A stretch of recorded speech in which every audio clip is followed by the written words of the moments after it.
Friends, vibrant academy Karad मध्ये आपल्या सर्वांचं काय आहे स्वागत आहे. ठीक आहे.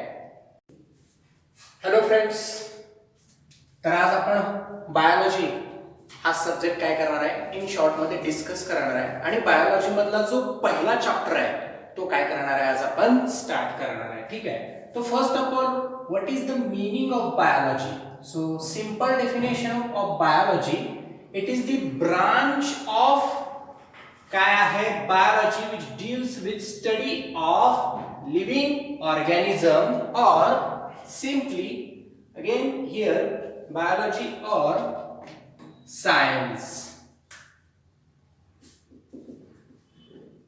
सायन्स मधला हा असा विषय आहे ज्यामध्ये कशाचा स्टडी केला जातो, लिव्हिंग ऑर्गॅनिझमचा. ठीक आहे. मग परत आपल्याला प्रश्न असा पडतो की कोणतं ऑर्गॅनिझम लिव्हिंग आहे आणि कोणतं ऑर्गॅनिझम नॉन लिव्हिंग आहे. ठीक आहे. या पृथ्वीवरती दोन फॅक्टर्स येत असतात, एक बायोटिक फॅक्टर आणि दुसरा कोणता फॅक्टर येत असतो, अबायोटिक फॅक्टर. बायोटिक आणि अबायोटिक फॅक्टर. बायोटिक फॅक्टर ज्याला आपण काय म्हणतो सजीव आणि अबायोटिक फॅक्टर ज्याला आपण काय म्हणतो निर्जीव. मग कोणता सजीव आहे आणि कोणता निर्जीव आहे याचा आपल्याला काय विचारलेला आहे, कॅन यू रिकॉल मध्ये पहिलाच प्रश्न विचारलाय, difference between living organism and non living organism. So first, living organism they can movement, हालचाल करू शकतात. No any movement present in non living organism, कुठल्याही प्रकारची हालचाल होत नाही ती निर्जीव घटकांमध्ये. दुसरं कॅरेक्टर काय सांगता येते या ठिकाणी, कारण पहिलं कॅरेक्टर जे आहे ते फक्त एकच कॅरेक्टर पुरेसं ठरत नाही. कशासाठी की बाबा हा सजीव आहे आणि हा काय आहे निर्जीव आहे. त्यासाठी आपण काय करणार आहोत, दुसरं कॅरेक्टर त्याचं बघणार आहे, ते म्हणजे काय, ग्रोथ, वाढ. वाढ होते कुणाची, सजीवांची.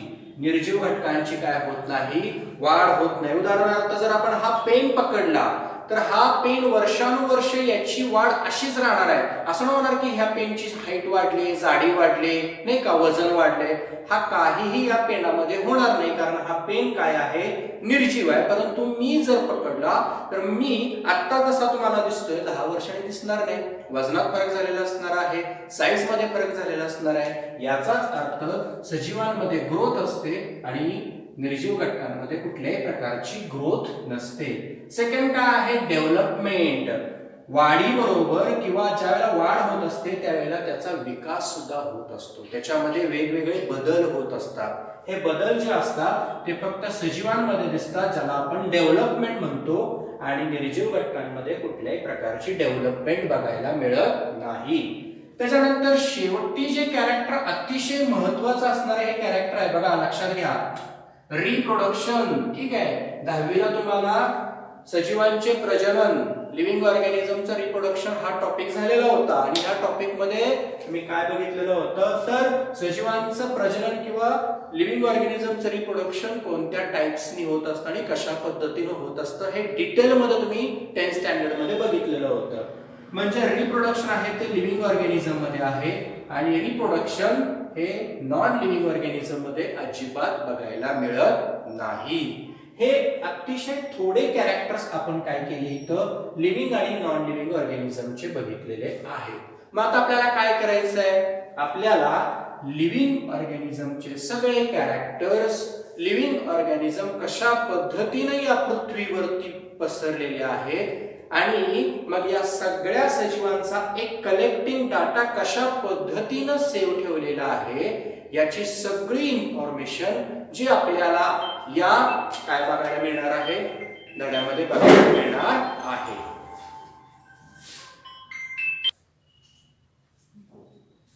तर आपण आता डिटेल मध्ये काय करणार आहोत, तर लिव्हिंग ऑर्गॅनिझमचा सगळा स्टडी या बायोलॉजीच्या 11वीच्या वर्गामध्ये पहिल्या चॅप्टर मध्ये बघणार आहे आणि त्या चॅप्टरचं नाव आहे लिव्हिंग वर्ल्ड.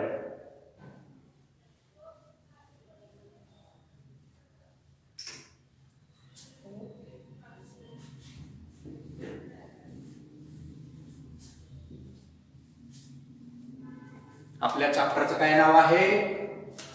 Living world. मग या लिव्हिंग वर्ल्ड चॅप्टर मध्ये आपल्याला काय करायचं आहे? तर बायोटिक फॅक्टर जे आहे यांचा काय करायचं आपल्याला स्टडी करायचा आहे. ठीक आहे. मग आपल्याला पहिल्याच टॉपिक मध्ये म्हणजे काय तर 1.1 या पहिल्या टॉपिक मध्ये या पहिल्या भागामध्ये काय करायचं आहे तर लिव्हिंग ऑर्गॅनिझमचे बेसिक प्रिन्सिपल्स स्टडी करायचे. बघा, बेसिक प्रिन्सिपल ऑफ लाईफ. कुठलाही सजीव असेल तो सजीव कधी म्हणायचा तर त्या सजीवांमध्ये काही तत्व प्रेझेंट असली पाहिजे आणि ती जर प्रिन्सिपल प्रेझेंट असतील तर आपण त्याला काय म्हणतो तर तो सजीव आहे. ठीक आहे. मग आता हे प्रिन्सिपल्स कोणकोणते आहेत ते आपल्याला काय करायचंय इथं 1 बाय 1 काय करायचंय स्टडी करायचंय. ठीक आहे. तर आता पहिलं प्रिन्सिपल या ठिकाणी काय आहे ते सगळ्यात महत्वाचं आहे. ठीक आहे. मी आता मगाशी लिहिलेलं बघा इथं जस्ट. ठीक आहे. पहिलं प्रिन्सिपल आहे मेटाबॉलिझम. ठीक आहे.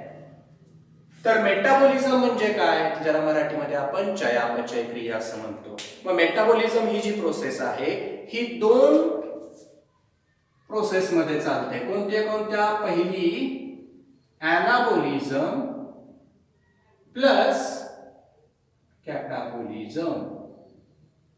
ठीक आहे. ॲनाबॉलिझम म्हणजे काय तर ॲनाबॉलिझम म्हणजे कंझ्युम एनर्जी.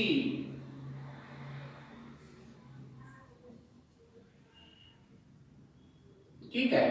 आणि कॅटाबॉलिझम म्हणजे काय रिलीज एनर्जी. मग तुम्हाला सर्वांना माहित आहे आपल्या शरीरामध्ये जी ऊर्जा आहे ती कुठल्या स्वरूपामध्ये साठवली जाते तिला म्हटलं जातं एटीपी.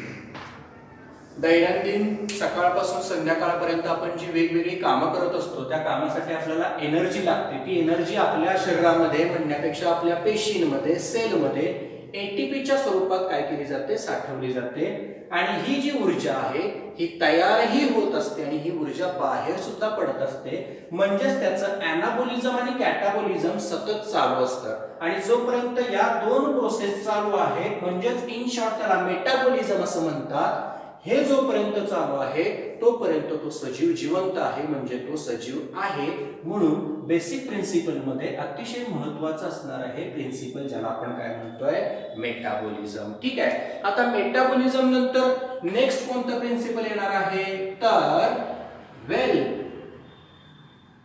Orchestrated plan.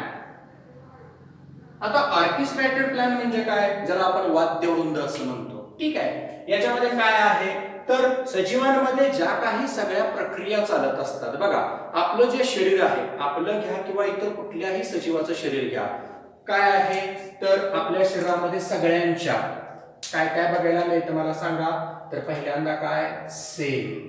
ठीक आहे. एखादा सजीव युनिसेल्युलर असतो. त्याच्यानंतर एखादा सजीव काय असतो तर मल्टी सेल्युलर असतो. मग आता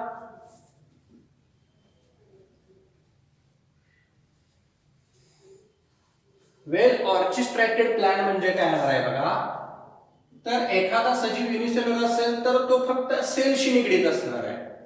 मल्टी सेल्युलर ऑर्गॅनिझम असणार आहे ते काय करणार आहे त्यांच्या शरीरामध्ये टिश्यू तयार होणार. सेलचा एक ग्रुप तयार होतो त्याला टिश्यू म्हणायचं. टिश्यू नंतर काय तयार होतो ऑर्गन. ऑर्गन नंतर काय सिस्टीम आणि सिस्टीम नंतर काय तयार होते बॉडी. ठीक आहे. याचा अर्थ काय तर सेलचा एक ग्रुप एकत्र येतो जेव्हा टिश्यू बनतो. असे टिश्यूंचे ग्रुप एकत्र येतात आणि ऑर्गन बनतो. मग असे ऑर्गन एकत्र येतात आणि सिस्टीम बनते आणि सिस्टीम नंतर काय तयार होते बॉडी तयार होते. ठीक आहे. मग हे सगळी जी क्रिया आहे हे आपल्या शरीरामध्ये अतिशय व्यवस्थित चालू असते. म्हणजेच काय तर सिस्टीमॅटिकली काम करत असतात. त्याच्या अंडर ऑर्गन व्यवस्थित काम करत असतात. ऑर्गनच्या आतमध्ये टिश्यू आणि टिश्यूच्या आतमध्ये सेल, म्हणजे सगळ्यात इम्पॉर्टंट काय असेल तर ही आणि सेल आहे. मग सेलची डेफिनेशन काय येते तुम्हाला माहित असेल. सेलची डेफिनेशन काय असते. Cell is the structural and functional unit of life. ठीक आहे. म्हणजे सजीवांचं शरीराचं रचनात्मक आणि कार्यात्मक एकक ज्याला आपण काय म्हणतो सेल असं म्हणतो. मराठीमध्ये त्याला पेशी म्हणतो. सेलचा अर्थ असतो रूम. सेल हा ग्रीक वर्ड आहे. ठीक आहे. सेलचा इंग्लिशमध्ये अर्थ आहे रूम. रूम म्हणजे खोली. जशा पद्धतीनं खोलीमध्ये एका आपल्या जर आता ही वर्ग असेल, या वर्गामध्ये बेंच आहे, टेबल आहे, फॅन आहे, लाईट आहे, जिथल्या तिथं प्रत्येक वस्तू आहे, तसं आपल्या शरीरामध्ये या सिस्टीम मध्ये सगळे अवयव आपापल्या पद्धतीने व्यवस्थित फिक्स बसवलेले आहेत. त्यालाच आपण काय म्हणतो, जे सेकंड प्रिन्सिपल आता मी सांगितलं तुम्हाला, वेल ऑर्केस्ट्रेटेड प्लॅन. ठीक आहे. हे झालं दुसरं प्रिन्सिपल. ठीक आहे.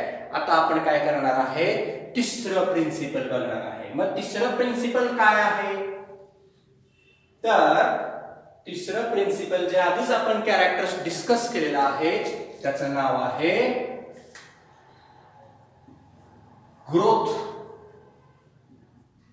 And development. कुठल्याही सजीवाची काय होत असते, सतत ग्रोथ होत असते एका ठराविक सर्टन लिमिट पर्यंत.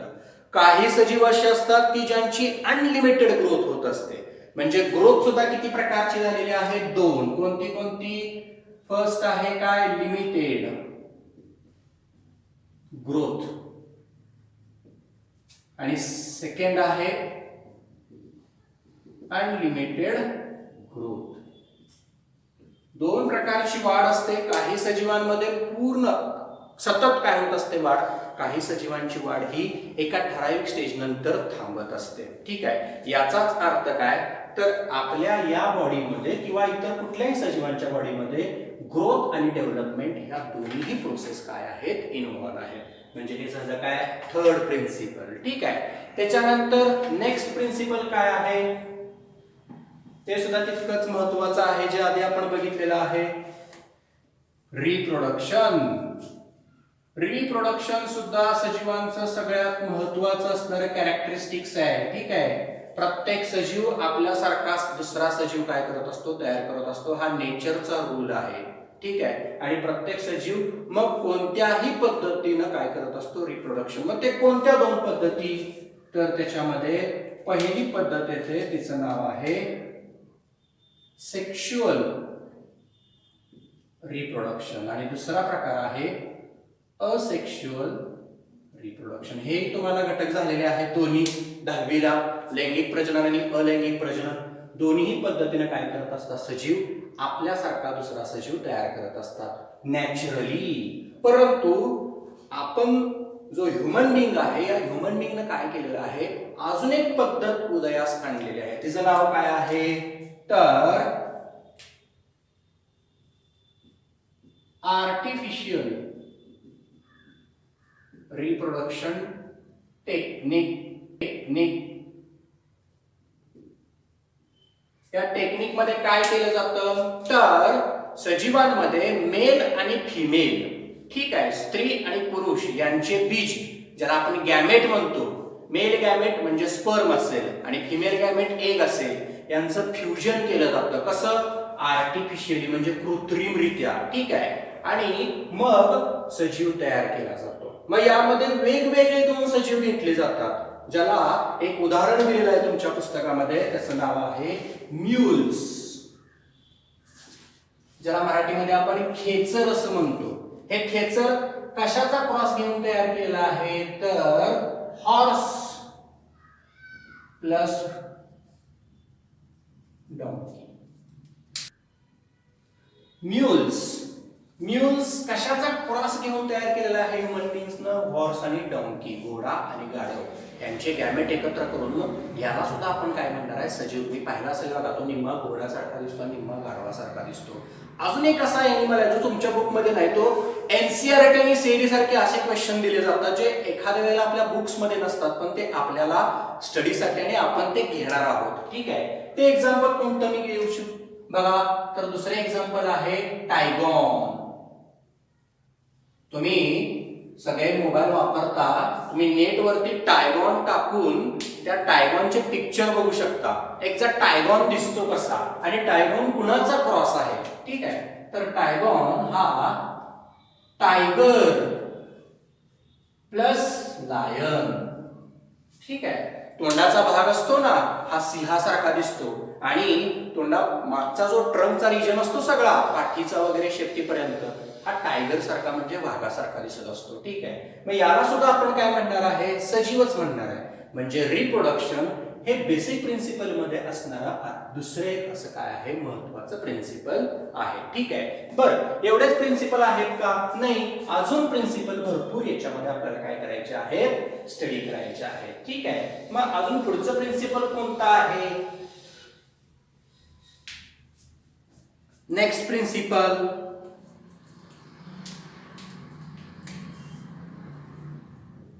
ठीक आहे, आता नेक्स्ट प्रिन्सिपल काय आहे बघा?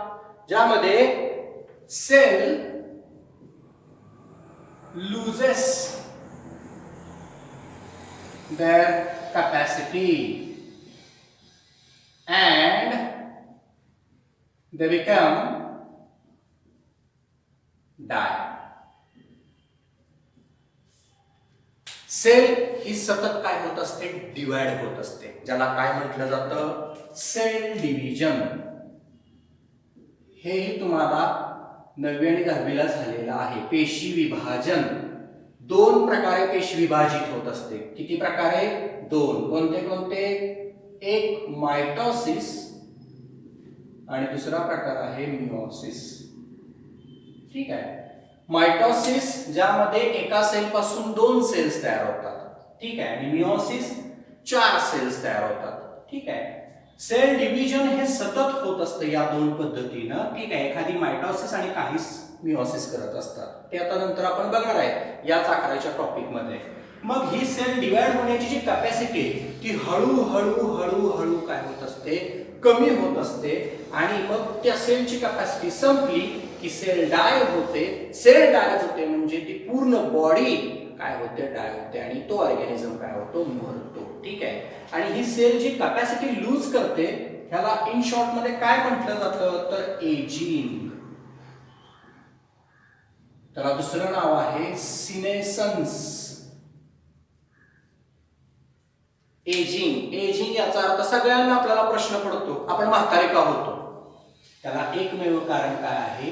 एजिंग किंवा सिनेसन्स. ठीक आहे, तुम्ही खूप वेळा ऐकलं असेल बघा, वेगवेगळ्या कॉस्मेटिक इंडस्ट्रीज असतात किंवा कॉस्मेटिक्स मध्ये बऱ्याच ज्या हिरोईन्स असतात किंवा आपल्याकडे सुद्धा मुली वगैरे काही आजकाल मुलं सुद्धा काय वापरत असतात? अँटी एजिंग क्रीम वापरत असतात. अँटी एजिंग क्रीम कशासाठी असतात? तर त्या चेहऱ्याला लावल्यानंतर त्या सेलला त्या काय करत असतात? स्टिम्युलेट देत असतात, स्टिम्युलेशन देत असतात. कंटिन्युअसली त्यांचं काय व्हायला पाहिजे? Sale division.